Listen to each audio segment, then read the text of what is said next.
الحمد لله نحمده ونستعينه ونستغفره ونؤمن به ونتوكل عليه ونعوذ بالله من شرور أنفسنا ومن سيئات أعمالنا من يهده الله فلا مضل له ومن يضلله فلا هادي له ونشهد أن لا إله إلا الله ونشهد أن سيدنا وسندنا ونبينا ومولانا محمدا عبده ورسوله أما بعد فأعوذ بالله من الشيطان الرجيم بسم الله الرحمن الرحيم لن ينال الله لحومها ولا دماؤها ولكن ينال له التقوى منكم صدق الله مولانا العظيم وصدق رسوله النبي الأمين الكريم إن الله وملائكته يصلون على النبي يا أيها الذين آمنوا صلوا عليه وسلموا تسليما اللهم صل وسلم على سيد الأنبياء والمرسلين وعلى آله الطيبين وأصحابه الطاهرين أجمعين الله أكبر الله أكبر لا إله إلا الله والله أكبر الله أكبر ولله الحمد حمد و سلام کے بعد اللہ رب العالمین کا کرم ہے کہ آج جمعے کے بابرکت دن تھوڑی دیر پہلے ہم نے عید کی نماز ادا کی، اللہ نے مغفرت عامہ کا موقع عطا کیا، دعاؤں کا موقع عطا کیا، اجتماعی عبادت کا موقع عطا کیا، اور بیچ میں زوال کا وقفہ، اور زوال کے فوراً بعد پھر جمعے کی ساعتیں شروع ہو گئی۔ یہ کرم ہے، یہ عطا ہے، یہ بخشش ہے، یہ قبولیت کی علامت ہے۔ میں نے اس سے پہلے بھی عید کے اجتماع میں آپ کی خدمت میں پیش کیا تھا کہ جمعے کو حج ہو تو اسے حج اکبر کہتے ہیں، اور جمعے کو عید ہو تو اسے یوم اکبر کہتے ہیں۔ یوم اکبر اس لیے کہ اس میں اللہ تعالیٰ چاہتا ہے کہ میرے بندوں کی بار بار مغفرت ہو۔ ایک بات یہ، دوسرا میں یہ سوچ رہا تھا کہ دیکھیں پچھلی دفعہ ہم نے بڑی آزمائش میں وقت گزارا رمضان کے اندر، کہ رمضان کے بعد بھی ہمیں کووڈ-19 کی وجہ سے عید پڑھنے کا موقع نہیں ملا، تو اللہ تعالیٰ نے بدلے میں جمعے کا خطبہ بھی دے دیا اور عید کا بھی دے دیا۔ وہ رحیم ہے، وہ کریم ہے، اس کی بارگاہ میں کسی چیز کی کمی نہیں ہے۔ وہ جو کلک رہ گیا تھا ذہن کے اندر، تڑپ رہ گئی تھی کہ ہماری چھوٹی عید جو ہے رمضان کی عید، عید الفطر رہ گئی ہے، تو ایک ہی دن میں خدا نے ہمیں دوبارہ بخشش کا موقع عطا فرمایا ہے، اور یہ چیز معرفت والوں کے لیے، سمجھ والوں کے لیے اس میں بڑے راز ہیں۔ یہ خدا کا کرم ہے، اس پر اللہ کا شکریہ ادا کرنا چاہیے۔ پھر آج چونکہ پوری دنیا میں قربانیاں ہو رہی ہیں، تو قربانی کرنے کا مقصد یہ ہوتا ہے کہ بہت سارے لوگ دنیا میں ایسے ہیں کہ جو خوشحالی کی زندگی گزارتے ہیں، ہر روز اچھے اچھے کھانے کھاتے ہیں۔ کچھ لوگ وہ ہیں جو غریب ہوتے ہیں، ضرورت مند ہوتے ہیں، انہیں ایک وقت کا کھانا بڑی مشکل سے میسر آتا ہے، تو وہ حال کہیں گوشت کھائیں تو ان کو ملتا ہے، لیکن قربانیوں کے دنوں کے اندر میرا اپنا خیال یہ ہے کہ اس وقت دنیا بھر میں جس انداز سے قربانیاں ہو رہی ہیں، شاید ہی قربانیوں کے دنوں میں کسی غریب کے گھر میں بھی گوشت نہ بنے، یہ نہیں ہو سکتا۔ ہر جگہ گوشت پہنچتا ہے. اور یہ اللہ تعالیٰ نے قربانی کے جانور میں برکت رکھی ہے. علماء اور محدثین نے لکھا ہے کہ دیکھیں یہ جو کتیا ہوتی ہے یہ سال میں 2 مرتبہ یا 1 مرتبہ بچے دیتی ہے, اور ایک دفعہ ایک کتیا 10 بچے, 20 بچے, 25 بچے بھی دیتی ہے. اور روئے زمین کے اوپر کتے موجود ہیں, ان کی نسلیں موجود ہیں, لیکن اس نے آپ نے کبھی یہ نہیں دیکھا ہوگا کہ کتوں کے ریوڑ آپ کو نظر آئیں. لیکن اس کے برعکس بکری ہے یا گائے ہے یا بھینس ہے تو یہ سال میں یا 2 سال کے بعد یہ بچہ دیتی ہیں, وہ بھی یا 1 ہوتا ہے یا زیادہ سے زیادہ 2 بچے ہوتے ہیں. لیکن ہر سال آپ قربانی کے اوپر دیکھیں کہ زمینیں جانوروں کی بھری ہوتی ہیں, منڈیاں بھری ہوتی ہیں, ہر جگہ جانور ہی جانور نظر آتے ہیں. روئے زمین کے اوپر جتنے مسلمان موجود ہیں اور جتنے صاحب نصاب مسلمان موجود ہیں اور سارے کے سارے قربانیاں کرتے ہیں, ہر ایک جانور ذبح کرتا ہے جس کو اللہ نے توفیق دی ہے. ہم نے آج تک نہیں سنا کہ لوگوں نے یہ شکایت کی ہو کہ ہم قربانی کرنا چاہتے تھے, ہمیں جانور نہیں ملا, جانوروں کی کمی ہو گئی. اس کی بھائی باس نہیں کریں, خاموشی سے بیٹھے. میں گفتگو کر رہا ہوں, آپ لوگ لگے ہوئے ہیں آپس میں باتیں کرنی ہے تو باہر چلے جائیں. دین بیان ہو رہا ہے, قرآن بیان ہو رہا ہے, آپ لوگوں کو اپنی باتیں کرنی ہے, بس یہی کچھ کرنا ہے.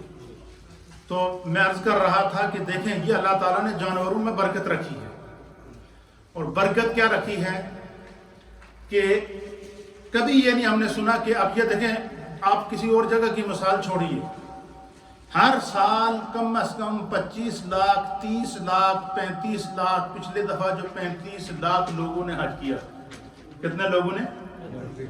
35 لاکھ لوگوں نے حج کیا. اس کا مطلب کیا کہ 35 لاکھ لوگوں نے قربانیاں کی. یہ وہ ہیں جنہوں نے حج کیا. اس کے علاوہ جو سعودی عرب کے رہنے والے لوگ ہیں, مکہ کے رہنے والے لوگ ہیں, مدینے کے رہنے والے لوگ ہیں, جو وہاں کی وادیوں کے رہنے والے لوگ ہیں, وہ ان کو قربانیاں کرتے ہیں علیحدہ. اس کے علاوہ روئے زمین کے اوپر رہنے والے اہل ایمان قربانیاں کرتے ہیں وہ علاوہ. لیکن کبھی آپ نے یہ نہیں سنا ہوگا, اور میں نے تو اپنی زندگی میں نہیں سنا, آپ میں سے بہت سینئر لوگ بھی ہیں, بڑے بڑے بزرگ لوگ بھی ہیں, کئی آپ کی بڑی عمریں گزری ہیں, مختلف ممالک میں آپ گئے ہیں, کبھی آپ نے سنا ہو کہ بھائی فلاں ملک میں اس دفعہ قربانی نہیں ہو سکی کیونکہ ان کو جانور نہیں ملے. ایسا نہیں ہے. اس کی وجہ کیا ہے؟ یہ وہ قربانی کا جانور ہے, یہ وہ حلال جانور ہے جس میں خدا نے برکت ڈالی ہے. اسی طریقے سے علماء نے لکھا ہے کہ جس طرح قربانی کے جانور کی برکت کی وجہ سے روئے زمین کے اوپر, روئے زمین پر جانور کم نہیں ہوتے بلکہ ہر سال بڑھتے ہیں اور ایک سے ایک خوبصورت جانور سامنے آتا ہے. قربانی کے جانور کا حسن ہی اللہ نے الگ رکھا ہے. قربانی کے جانور کی اللہ تعالیٰ نے کیفیت ہی الگ رکھی ہے. قربانی کے جانور کو بندہ دیکھتا ہے تو اس کو پیار کرنے کا دل کرتا ہے, اس سے خدمت کرنے کا دل کرتا ہے, اسے گھمانے کا دل کرتا ہے. اور ابھی بھی آپ اس وقت نیوز کے اندر دیکھ رہے ہیں, بچے گلیوں کے اندر کھیل رہے ہیں, ٹینٹ لگائے ہوئے ہیں, جانوروں کے ساتھ کھیل رہے ہیں, اور وہ جانور بچوں کے ساتھ پیار کر رہے ہیں. اور عام حالات میں اگر ہم جانور کے قریب جائیں تو ہمیں ڈر لگتا ہے. تو یہ اللہ تعالیٰ نے قربانی کے جانور کے اندر خاص برکت رکھی ہے. کیوں؟ کہ وہ جانور اللہ کے نام پر قربان ہوتا ہے. اس کا ایک منظر آپ کی خدمت پر پیش کر دوں, آپ کا ایمان تازہ ہو جائے گا. حدیث پاک کے اندر آتا ہے حجۃ الوداع کا موقع تھا. اللہ کے پیارے حبیب لبیب نبی رحمت سید العالمین محمد الرسول اللہ صلی اللہ تعالی علیہ وآلہ وسلم مدینہ شریف سے قافلہ لے کر صحابہ اکرام اور صحابیات کا حج کے لیے آئے. مکے والے الگ آئے, اور روایات کے مطابق 1.25 لاکھ کے قریب صحابہ اور صحابیات نے حجۃ الوداع ادا کیا. کتنے؟ 1.25 لاکھ کے قریب. اس حج میں اللہ کے حبیب علیہ الصلوۃ والسلام نے خطبہ دیا, اور خطبے میں حضور نے ارشاد فرما دیا تھا کہ یہ میرا آخری حج ہے. اس میں حجۃ الوداع اس لیے کہتے ہیں کہ حضور نے پہلے ہی اعلان کر دیا تھا کہ یہ میرا آخری حج ہے. لیکن اس حج میں سرکار دو عالم صلی اللہ علیہ وسلم نے ایک عمل کیا ہے. حالانکہ حضور پر وہ عمل کرنا واجب یا فرض نہیں تھا, لیکن سرکار نے تعلیم امت کے لیے کیا ہے تاکہ انسان کے اندر جب احساس پیدا ہو, انسان کے اندر جب احساس پیدا ہو جائے تو وہ کم از کم اتنا حساب ضرور کرے کہ یار جو زندگی گزر گئی ہے خدا اس کو بھی, اس کی بھی توبہ کی مجھے توفیق عطا فرما دے. اس لیے فرمایا کہ جب بندے کو نماز کی عادت پڑ جائے اور پہلے تو سستیاں کرتا تھا، اور اگر خدا نے نماز کی عادت کی توفیق دے دے تو ہم میں سے ہر بندے کو اتنا اپنی زندگی کے بارے میں سوچنا چاہیے کہ اگر میں زور پڑھ رہا ہوں تو میرے پاس وقت ہے تو میں ایک نماز اپنی زندگی کی قضا کر لوں زور کے ساتھ. فجر پڑھ رہا ہوں تو اس کے ساتھ ایک نماز زندگی کی قضا کر لوں. اسی طریقے سے عصر پڑھ رہا ہوں تو ایک نماز قضا کر لوں. اس کو قضائے عمری کہتے ہیں، تاکہ انسان کے اندر احساس پیدا ہو گیا کہ پہلے زندگی لاپرواہی میں گزر گئی، جو خدا نے موقع دیا، اللہ تعالیٰ نے توفیق دی ہے، تو میں اپنی نمازیں کیا کر لوں، پوری کر دوں. اس لیے ہمارے علماء اور محدثین نے بیان کیا ہے کہ جب تم حرم میں جاؤ، عمرے کے لیے جاؤ یا حج کے لیے جاؤ، تو وہاں پر مسجد حرام میں اور مسجد نبوی میں بجائے نوافل پڑھنے کے زیادہ سے زیادہ قضا نمازیں پڑھو. کیوں پڑھو؟ فرمایا کہ وہاں ایک نماز پڑھنے کا ثواب 1,00,000 نمازوں کے برابر ہے. کتنا؟ مکے میں ایک نماز پڑھنے کا ثواب مسجد حرام میں کتنا ہے؟ 1,00,000 نمازوں کے برابر ہے. اگر بندہ وہاں پر اپنی زندگی کی جتنے دن رہے ہر نماز کے ساتھ ایک زندگی کی قضا نماز کر لے تو اللہ کے خزانے میں تو کسی چیز کی کمی نہیں ہے کہ پچھلی کمی پوری کر لے. تو اس لیے نبی پاک صلی اللہ تعالیٰ علیہ وسلم حجۃ الوداع کے موقع پر آپ نے قربانی کی. ایک قربانی نہیں کی. حضور علیہ الصلوۃ والسلام نے، حدیث کے اندر آیا ہے کہ سرکار دو عالم صلی اللہ علیہ وسلم نے 63 اونٹ ذبح کیے. 63 اونٹ. کتنے؟ بکرے نہیں، 63 اونٹ. حالانکہ اونٹ کے بارے میں حکم ہے کہ ایک اونٹ میں 7 آدمی شریک ہو سکتے ہیں. ایک اونٹ کے اندر جو ہے وہ ایک گائے کے اندر 7 آدمی شریک ہو سکتے ہیں، لیکن حضور علیہ السلام نے 63 اونٹ اپنی طرف سے قربانی دی ہے. اچھا، جب قربانی کرنے کے لیے آپ نے 63 اونٹوں کو لائن سے لگایا تو حدیث کا الفاظ ہیں، منظر ہے، اسے جب بندہ سنتا ہے تو ایمان تازہ ہو جاتا ہے کہ اونٹ لائن پہ لگے.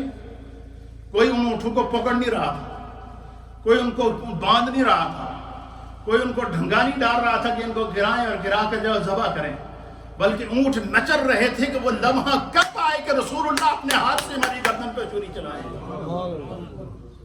حدیث کے الفاظ ہیں کہ 63 اونٹ لائن سے لگے ہوئے ہیں. ایک اونٹ، جب سرکار ایک اونٹ آتا حضور کے سامنے جھک جاتا، اپنے گھٹنے ٹیک دیتا، سرکار دو عالم صلی اللہ علیہ وسلم اسے اپنے ہاتھ سے نہر کرتے اور وہ جھومتا ہوا سامنے لیٹ جاتا. جب وہ اونٹ ٹھنڈا ہو جاتا، پیچھے سے دوسرا اونٹ خود بخود آتا ہوا آ کر سرکار کے سامنے اپنی گردن رکھ دیتا. تیسرا آتا اپنی گردن رکھ دیتا، چوتھا آتا اپنی گردن رکھ دیتا، پانچواں آتا. اسی طریقے سے 63 کے قریب اونٹ اللہ کے حبیب علیہ الصلوۃ والسلام نے اپنے ہاتھوں سے ذبح کیے ہیں. اپنے ہاتھوں سے اونٹوں کو نہر کیا ہے، اپنے ہاتھوں سے اونٹوں کو قربان کیا ہے. اس کی وجہ کیا تھی کہ حضور علیہ السلام نے اعلان کر دیا تھا کہ یہ میرا آخری جو ہے وہ حج ہے، حجۃ الوداع ہے. تو محدثین نے لکھا ہے اس حدیث کی شرح کے اندر کہ حضور علیہ السلام نے 63 جو اونٹ دیے تھے، اس میں حکمت یہ تھی کہ حضور علیہ السلام کو اللہ تعالیٰ نے 63 ایئرز کی عمر عطا فرمائی تھی. کتنی عمر عطا فرمائی تھی؟ 63 ایئر عمر عطا فرمائی تھی. حضور علیہ السلام نے اپنی زندگی کے ہر سال کے بدلے میں ایک اونٹ قربان کیا. اچھا، امت کو تعلیم دی ہے کہ جب تمہیں خدا عبادت کی توفیق دے دے تو پھر اپنی پچھلی زندگی کا حساب کر کے کوشش کرو کہ وہ بھی حساب میں آ جائے. پچھلی زندگی کی قضا بھی لوٹایا کرو.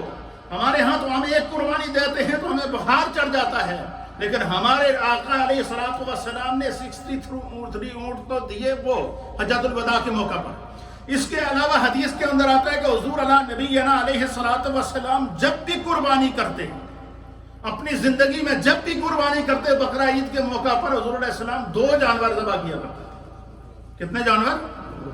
2 جانور ذبح کر کے حضور فرماتے تھے کہ یہ ایک جانور میری طرف سے ہے، مجھ محمد کی طرف سے، اور دوسرا اللہم تقبل من امت محمد، اور دوسرا جانور میں مصطفیٰ اپنی اس امت کی طرف سے دے رہا ہوں جو دنیا میں قربانی نہیں کر سکتے.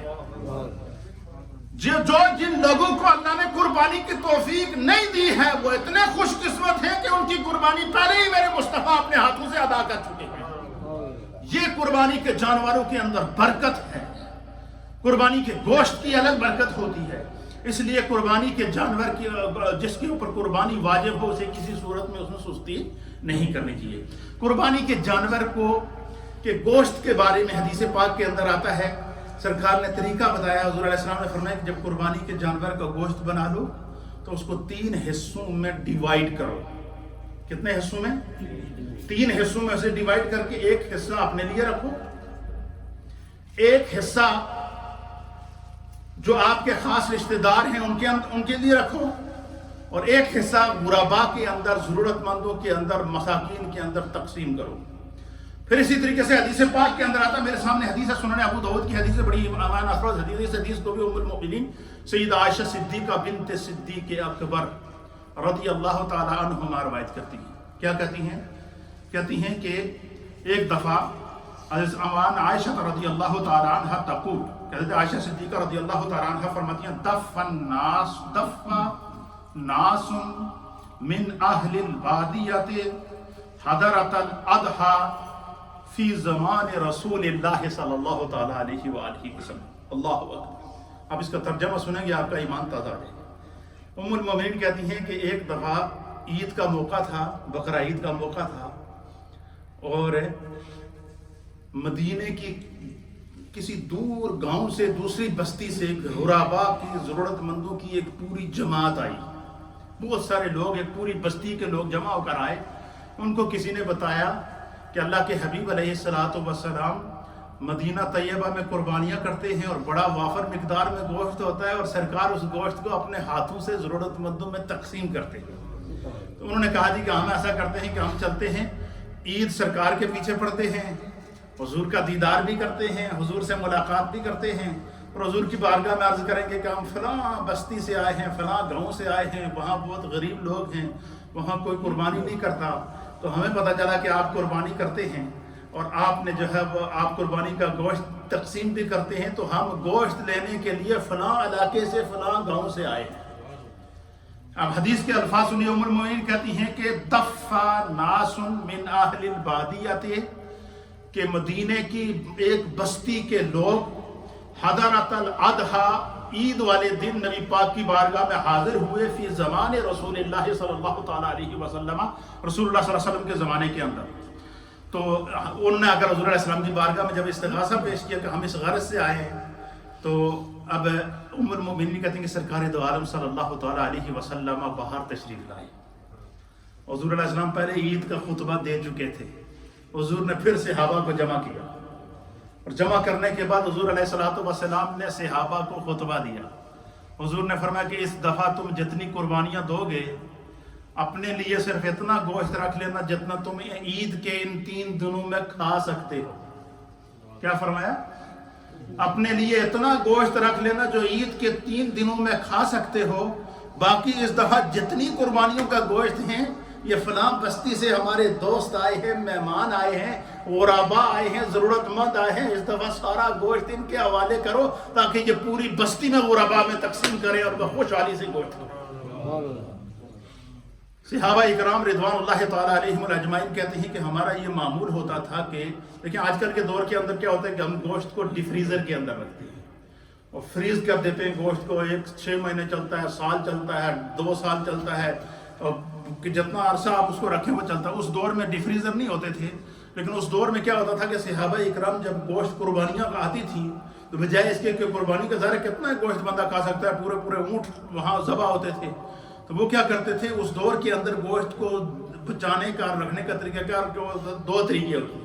ایک تو یہ ہوتا تھا کہ یا تو گوشت کو ابالتے تھے پانی میں، ابالنے کے بعد پھر اس کو نمک لگاتے تھے، نمک لگانے کے بعد پھر اس کو خشک کرتے تھے، یا پھر گوشت کچا ہوتا تھا اور گوشت کو کاٹنے کے بعد اس کے بڑے بڑے پیسز بنا کر ان کو پھر نمک لگاتے تھے۔ نمک لگانے کے بعد ان کو رسیوں کے ساتھ اس طرح پروتے تھے جس طرح تسبیح کا منکا نہیں، تسبیح کی پروتے ہیں، ایک تسبیح کا منکا، دوسرا منکا، تیسرا منکا، جیسے تسبیح ہوتی ہے، اس طریقے سے گوشت کے ٹکڑوں کو رسیوں کے اندر پرو کر پھر اس کو درختوں کے ساتھ لٹکا دیتے تھے نمک لگا کر، پھر وہ گوشت خشک ہو جاتا تھا، خشک ہوتا تھا، دھوپ سے اس کو خشک کرتے تھے، خشک ہونے کے بعد پھر زمین میں گڑا بناتے تھے، اور گڑا بنانے کے بعد وہ جو خشک شدہ گوشت ہے اس گوشت کو پلاسٹک کے اندر لپیٹ کر زمین کے اندر ڈال کر گڑے میں ڈال کر اوپر مٹی دیتے تھے۔ 6 مہینے بعد، سال کے بعد جب بھی ان کا دل کرتا وہ وہاں سے ایک رنگ نکالتے، وہ اس طرح پکاتے، بالکل فریش گوشت ہوتا، تازہ ہوتا۔ یہ اس دور کہتے ہیں ضرورت ایجاد کی ماں ہے، آج کے دور میں ڈی فریزر موجود ہیں، اس دور میں فریج. اب اس طرح صحابہ اکرام کہتے ہیں کہ ہم گوشت کو باقاعدہ 6 مہینے کے لیے سٹاک کر دیتے تھے. ذرا اتنا گوشت پڑا ہوتا تھا تو خراب ہونے کا خدشہ ہوتا تھا. لیکن جس وقت مدینے کی بستی کے غریب لوگ آئے تو اللہ کے حبیب علیہ السلام نے صحابہ کو خطبہ دیا اور حضور نے فرمایا کہ اس دفعہ کوئی بھی بندہ گوشت کو سٹاک نہیں کرے، جمع نہیں کرے گا. اس دفعہ یہ جو فلاں بستی سے لوگ آئے ہیں، اپنے لیے 3 دن کا گوشت جتنا تم کھا سکتے ہو کھاؤ اور باقی سارے غریبوں میں تقسیم کر دو. صحابہ اکرام کہتے ہیں کہ ہم نے پورے اونٹ ان غربا میں تقسیم کیے، بڑے خوش ہو کر گئے. پھر کہتے ہیں دوسرا سال آیا، دوسرا سال اس سے زیادہ بستی کے لوگ آئے اور ان کو پہلے اعلان ہو جاتا تھا کہ عید قربان پر حضور علیہ الصلوۃ والسلام غربا میں گوشت تقسیم کرتے ہیں. تو عید کے دن غربا کے اندر ضرورت مندوں میں گوشت کو تقسیم کرنا یہ حضور علیہ الصلوۃ والسلام کی سنت ہے، سرکار دو عالم صلی اللہ علیہ وسلم کی سنت ہے. اس کو جو ہے وہ اپلائی کرنا چاہیے. اب کہتے ہیں کہ جب تیسرا سال آیا تو اس تیسرا سال آیا تو ان بستیوں سے کوئی بندہ نہیں آیا گوشت لینے کے لیے، دور دراز کے علاقوں سے بھی کوئی لوگ نہیں آئے. صحابہ اکرام کو چونکہ حضور نے فرمایا تھا کہ بھائی اپنے لیے صرف اتنا گوشت رکھو جتنا تم 3 دن کیا کر سکتے ہو، کھا سکتے ہو. اب کہتے ہیں گوشت کے ڈھیر لگے ہوئے ہیں، کوئی آیا نہیں ہے. تو حضور علیہ السلام پھر بات تشریف لائے. حضور علیہ السلام نے پھر خطبہ دیا. حضور علیہ السلام نے فرمایا کہ میں نے تمہیں اس وقت اس لیے خطبہ دیا تھا کہ سامنے ضرورت مند موجود تھے تو ہم نے سارا گوشت ضرورت مندوں میں تقسیم کر دیا تھا. تو ابھی اگر تمہارے پاس گوشت بچ رہا ہے تو جس طرح تم پہلے سے رکھتے تھے اس طرح پھر رکھ لو. وہ رحمت للعالمین آقا ہیں. تو اس لیے قربانی کے جانور کے اندر، قربانی کے گوشت کے اندر اللہ تعالیٰ نے برکت رکھی ہے. تو جن لوگوں پر اللہ تعالیٰ نے قربانی واجب کی ہے، جو لوگ قربانیاں دیتے ہیں، وہ کوشش کریں کہ اس گوشت کو زیادہ سے زیادہ ضرورت مندوں تک پہنچائیں. پھر وہ لوگ جو قربانی کرتے ہیں، قربانی کے اس کی فضیلت میں نے عید کی تقریر میں آپ کے سامنے بیان کر لی. میں دوبارہ دہراؤں گا نہیں ان الفاظ کو کہ قربانی کے جانور کے ہر بدلے میں اللہ تعالیٰ کو ثواب دیتا ہے. اب وہ لوگ جو قربانی نہیں کرتے، ان کے دل میں تڑپ تو پیدا ہو سکتی ہے نا کہ یار یہ بندے کو اللہ نے پیسہ بھی دیا ہے، دولت بھی دی ہے، جانور بھی ذبح کیا ہے، گوشت بھی بنا کر مزے سے کھائے ہے اور اس کی بخشش بھی ہو گئی. ہمارے پاس نہ پیسہ ہے، مشکل سے گزارا ہو رہا ہے، ہماری بخشش کا کیا ہوگا؟ اب رحمت للعالمین آقا کی تقسیم دیکھیے، رحمان اور رحیم کریم رب کا انصاف دیکھیے. ادھر میدان عرفات کے اندر 9 ذی الحجہ کو ہر حاجی کی بخشش ہو رہی ہے اور 10 ذی الحجہ کو وہاں جن حاجیوں کی بخشش ہو رہی ہے ان کے لیے قید ہے کہ من استطاع الیہ سبیلا، کہ جس کو اللہ نے گنجائش دی ہے، طاقت دی ہے، وہ وہاں پہنچے تو اس کی بخشش ہو جائے گی. اب جس کو پاس طاقت نہیں ہے وہ بخشش کیسے حاصل ہوگا؟ 9 ذی الحج کو سارے حجاج کی بخشش ہو رہی ہے، 10 ذی الحج کو اللہ تعالیٰ ہر مومن کی بخشش کر رہا ہے. آج مجھے بتائیں، آج جس بندے نے یہاں عید کی نماز ادا کی ہے، اس میں یہ تقسیم تھی کہ یہ امیر بیٹھا ہے یا یہ غریب بیٹھا ہے یا یہ ضرورت مند بیٹھا ہے؟ نہیں، امیر بھی اسی صف میں بیٹھا تھا، غریب بھی اسی صف میں بیٹھا تھا، قربانی کرنے والا بھی اسی صف میں بیٹھا تھا، قربانی نہ کرنے والا بھی اسی صف میں بیٹھا تھا. سب برابر بیٹھے تھے. کیا ہوئے؟ سب برابر بیٹھے تھے. اب جب عید کا اجتماع ختم ہوا تو حضور علیہ الصلوۃ والسلام نے کی حدیث کے مطابق حضور نے فرمایا جتنے عید کی نماز پڑھنے کے لیے آئے مومنین، فرمایا جس طرح میدان عرفات میں حجاج کی بخشش کر دی گئی ہے، اسی طریقے سے آج ہر مومن کی بخشش کر دی گئی ہے. اسی طریقے یہ تقسیم ہے میرے رب کی، یہ انصاف ہے میرے رب کا. اسی طریقے سے یہ ذہن کے اندر ایک خلش پیدا ہو سکتی ہے کہ جن لوگوں کو اللہ نے پیسہ دیا ہے انہوں نے قربانی کی، جانور ذبح کیا، بخشش بھی ہو گئی، گناہ بھی بخشے گئے. جن کو قربانی نہیں ہوئی وہ اس اجر کو کیسے پائیں گے؟ حضور نے فرمایا کہ اپنا قربانی کا گوشت غریبوں میں تقسیم کرو. کیا کرو؟ فرمایا جب غریب آدمی قربانی کا گوشت کھائے گا، قربانی کے گوشت کا ذائقہ چکھے گا، قربانی کے گوشت کی بوٹی کھائے گا، تو حضور علیہ السلام نے فرمایا کہ اس کو بھی اتنا اجر اللہ عطا فرما دے گا جتنا قربانی کرنے والے کو عطا کیا تھا. اچھا پھر دیکھیے، پھر رب کی تقسیم دیکھیے. ایک تو قربانی کرنے والے کو قربانی کا اجر ملا اور دوسرا قربانی کرنے والے کو گوشت ضرورت مند کو دینے کا اجر ملا. قربانی کرنے والے کے لیے دوہرا اجر رکھ دیا کہ قربانی کرنے کا بھی اجر، غریب کو گوشت دینے کا الگ اجر. تو یہ اجر کے دن ہیں، بخشش کے دن ہیں، رحمت کے دن ہیں، کرم کے دن ہیں. یعنی اللہ تعالیٰ بخشش کے لیے کوئی کنڈیشن نہیں رکھ رہا،